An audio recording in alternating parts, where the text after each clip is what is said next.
Hi YouTube, welcome back to my channel. It's your girl Camille. So today I'd like to share with you a video of Mr. Paul Alexander, who contracted the polio disease back in 1952.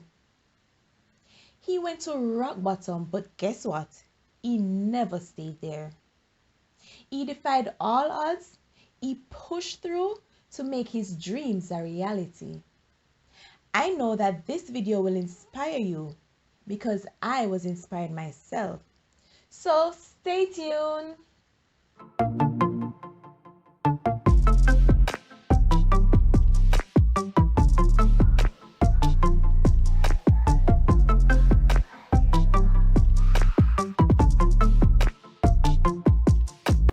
Polio is a horrible disease. I cannot move, period. Well, a lot of humanity does nothing about polio. They don't even know what it is.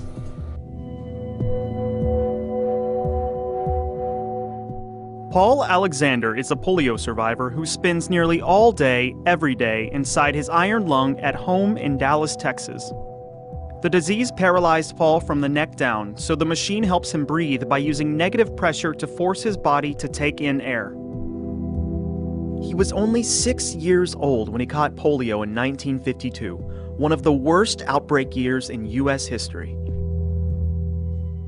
When I first contracted polio, I was just a kid like everybody else, but began to feel a little bit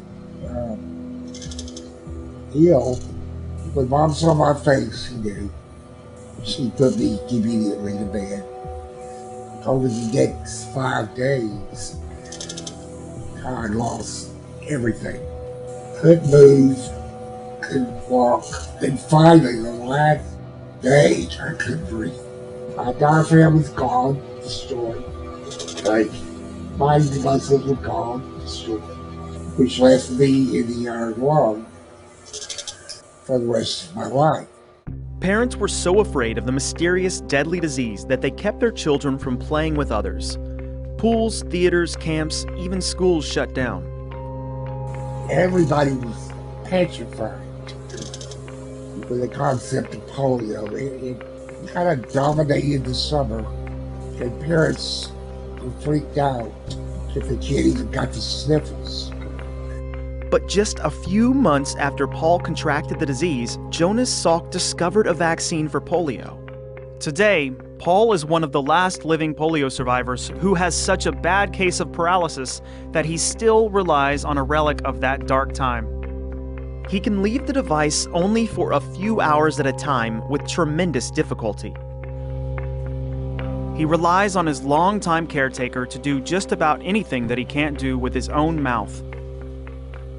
By breathing out of the iron lung is voluntary. I have to think about it to work at it, so I get tired. After a while, and I'll go back to rest. But the iron lung hasn't stopped Paul from living a full life. He went to law school, passed the bar exam, and started his own practice. I've had literally thousands of clients, worry about the iron lung. They come into my office, they say, "What is that?" And I tell them what it is. Okay. My God, if you can handle that, you could find your way to this point with one click of a lawyer. Okay. I've had nobody turn me down. The last iron lung was manufactured about half a century ago. So Paul has struggled to find people who know how to repair the antique. He became so desperate for help, his friend posted a YouTube video of Paul explaining that his iron lung was falling apart in hopes that a machinist who knew how to help would see it. But it wasn't until he met local mechanical engineer Brady Richards 2 years ago that Paul was able to stop worrying about his iron lung. This is the instructions for the day.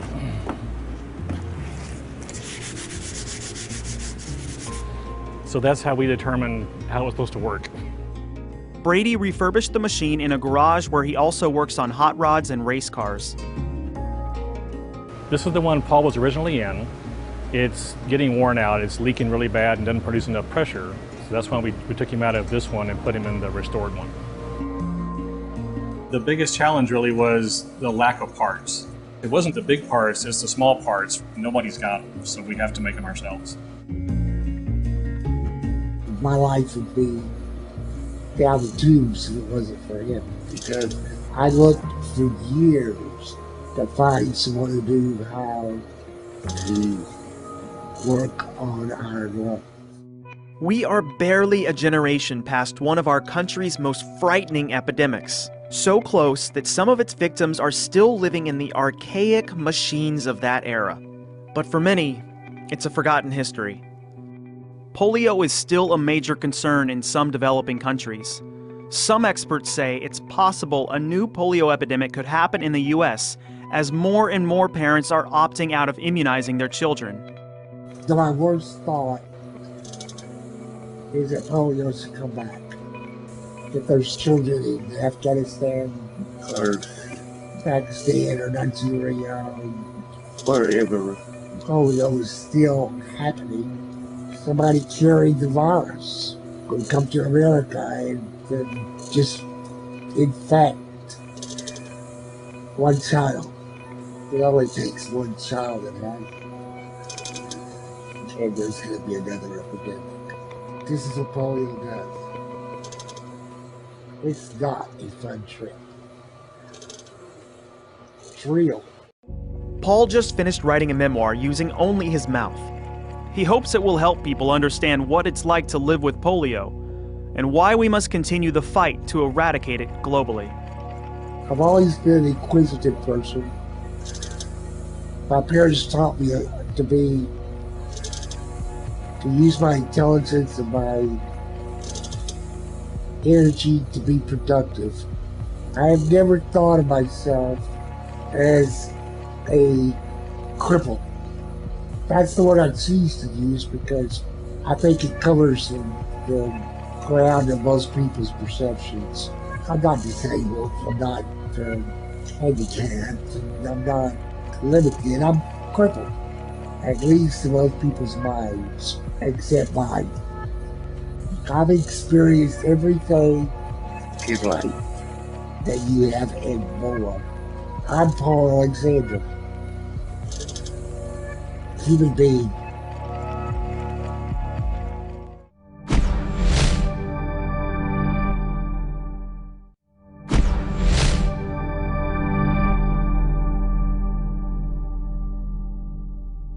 How was the video? Did it inspire you? Alright, subscribe for more videos like this.